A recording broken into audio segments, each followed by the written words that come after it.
আসসালামু আলাইকুম।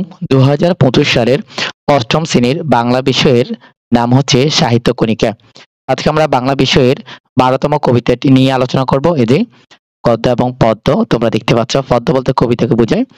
আজকে আমরা প্রার্থী এই যে ১২ নম্বর কবিতাটি নিয়ে আলোচনা করব। লিখেছেন সুকান্ত ভট্টাচার্য। ১২৯ নং পৃষ্ঠায় রয়েছে। এই যে দেখো, প্রার্থী সুকান্ত ভট্টাচার্য কবিতাটি তোমরা তার আগে আমরা পাঠ পরিস্থিতি দেখব। পাঠ পরিস্থিতি যদি তুমি বুঝো তাহলে তুমি কবিতাটি বুঝতে পারবে। এখানে দেখো, পাঠ পরিস্থিতি বলতে মূল কথা। এখানে দেখো, পাঠের উদ্দেশ্য হচ্ছে এই কবিতা পাঠ করে শিক্ষার্থীদের মনে অবহেলিত, বঞ্চিত, দীন দরিদ্র মানুষের প্রতি মমতা সৃষ্টি হবে। অন্নহীন, বস্ত্রহীন ও আশ্রয়হীন মানুষের দুর্দশায় তারা ব্যথিত হবে। এই যে এই কবির উদ্দেশ্য হচ্ছে এটি। এবার আসো পাঠ পরিচিতি। প্রার্থী কবিতাটি সুকান্ত ভট্টাচার্যের চারপত্র কাব্যগ্রন্থ থেকে সংকলিত। পরীক্ষা আসে কোন কাব্যগ্রন্থ থেকে সংকলন করা হয়েছে বা সংকলিত? উত্তর হবে চারপত্র। এরপরে দেখো, আমাদের এই পৃথিবীতে শক্তির মূল উৎস হচ্ছে সূর্য। সূর্য যে তাপ বিকিরণ করে তার সাহায্যেই ভূপৃষ্ঠের উদ্ভিদ, জীবজন্তু ও মানুষ জীবন ধারণ করে। প্রচন্ড শীতে সূর্যের এই উত্তাপের জন্য সারা রাত অপেক্ষা করে বস্ত্রহীন, আশ্রয়হীন, শীতার্ত মানুষ। কবি সমাজের নিচু তলার মানুষের প্রতি গভীর মমতা থেকে সূর্যের কাছে উত্তাপ প্রার্থনা করেছে।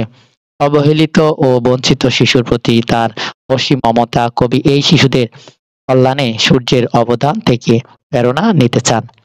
তিনি এমন সমাজ গড়তে চান যেখানে বস্ত্রহীন, শীতার্ত মানুষের জীবন থেকে সব দুঃখ চিরতরে মুছে যাবে। এ হচ্ছে কবিতার মূল কথা, অর্থাৎ পাঠ পরিচিতি। আজকে আমরা এখন আমরা কবিতাটি দেখব। এই যে কবিতার নাম প্রার্থী, সুকান্ত ভট্টাচার্য। হে সূর্য, শীতের সূর্য, হিম শীতল সুদীর্ঘ রাত তোমার প্রতীক্ষায় আমরা থাকি, যেমন প্রতীক্ষা করে থাকে কৃষকের চঞ্চল চোখ ধান কাটার রোমাঞ্চকর দিনগুলির জন্যে। হে সূর্য, তুমি তো জানো আমাদের গরম কাপড়ের কত অভাব।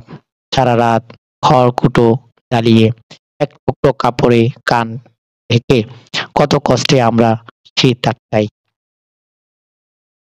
সকালের এক টুকরো রৌদ্রুর এক টুকরো সোনার চেয়েও মনে হয় দামি। ঘর ছেড়ে আমরা এদিক ওদিকে যাই এক টুকরো রোদ্দুরের তৃষ্ণায়। হে সূর্য, তুমি আমাদের স্যাঁতসেঁতে ভিজে ঘরে উত্তাপ আর আলো দিও, আর উত্তাপ দিও রাস্তার ধারের ওই উলঙ্গ ছেলেটাকে। হে সূর্য, হে সূর্য, তুমি আমাদের উত্তাপ দিও। শুনেছি তুমি এক জ্বলন্ত অগ্নিপিণ্ড।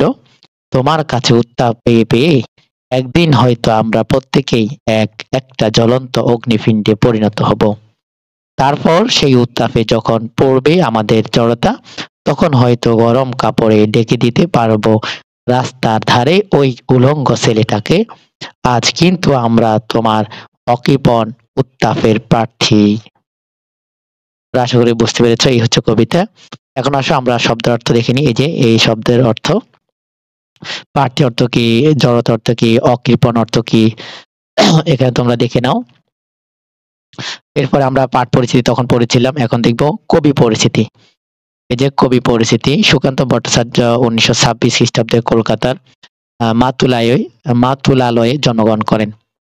তার পৈতৃক নিবাস হচ্ছে গোপালগঞ্জের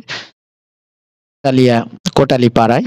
এই যে দেখো, তিনার গ্রন্থ সমূহ রচনাগুলি এখানে আছে। তিনি মৃত্যুবরণ করেন 1947 খ্রিস্টাব্দে মাত্র 21 বছর বয়সে যক্ষায় আক্রান্ত হয়ে কলকাতায় মৃত্যুবরণ করেন। কবিদের মধ্যে উনি কিন্তু অনেক কম বয়স্ক কবি।